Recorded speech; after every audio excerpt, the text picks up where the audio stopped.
the pencil tool. Pencil tool is here, so it's pencil. It's N on the keyboard for some reason. I'm not quite sure why. It's a bit like a pen. It's a bit like the pen tool, but it's a bit more freeform. So if you want to make a shape, so we'll make this into a stroke for now. If we just do a sort of a curly line for a minute. So it's actually a stroke. So you've not actually drawn a shape as if you were to do that in Photoshop. This has actual points to it, not unlike the pen tool. So you can actually edit the handles. So if you want to make them a bit, if you want to change the curve on it a little bit, or if you want to make a circle shape, just change the fill, and you can actually make a freehand circle. Because you don't always want something perfect. Sometimes you do just want basic circles or like stuff that look like splodges. One of the things that is quite nice is if you double click on the pen tool, you get this fidelity here, so it's smoothing or accurate.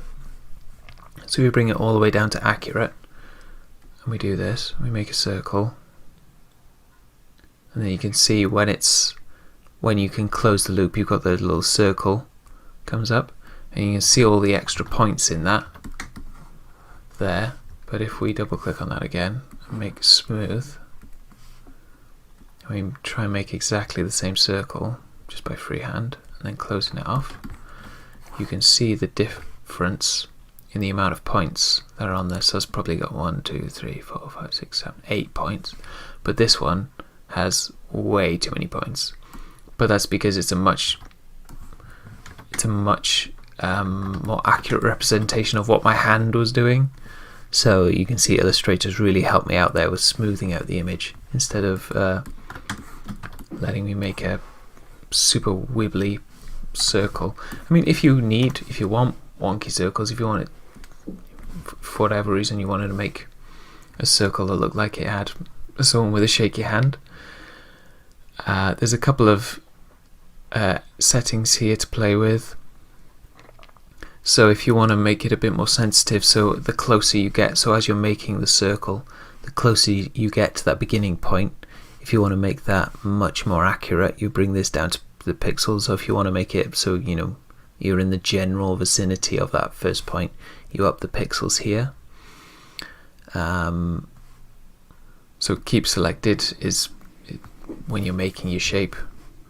If we turn that off,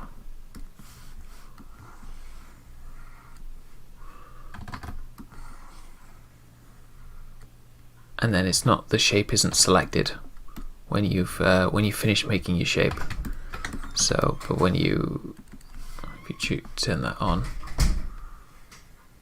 we do that. Your shape has been selected for you after you've made the shape. But really, it's this fidelity that's really useful. You can keep most of these on as they are. I think they're not going to make a massive difference to you.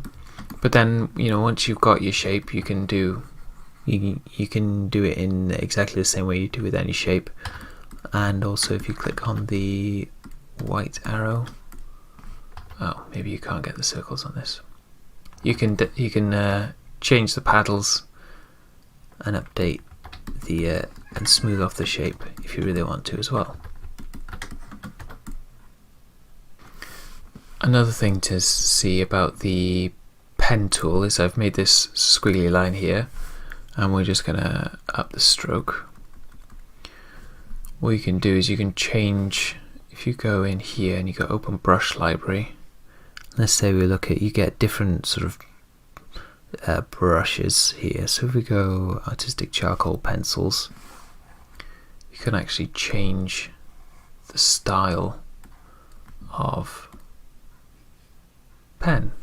So so you've got a bit more of a textured line. It's still a vectored shape. It's still a live shape as well. So if you want to move that up and move the handle, it retains its ability to be edited as well, which is quite good. So there's a whole bunch of things you can look. There's paintbrushes and inks and calligraphy and all sorts of weird and wonderful things like arrows and borders and all sorts of things that you can have a look at there.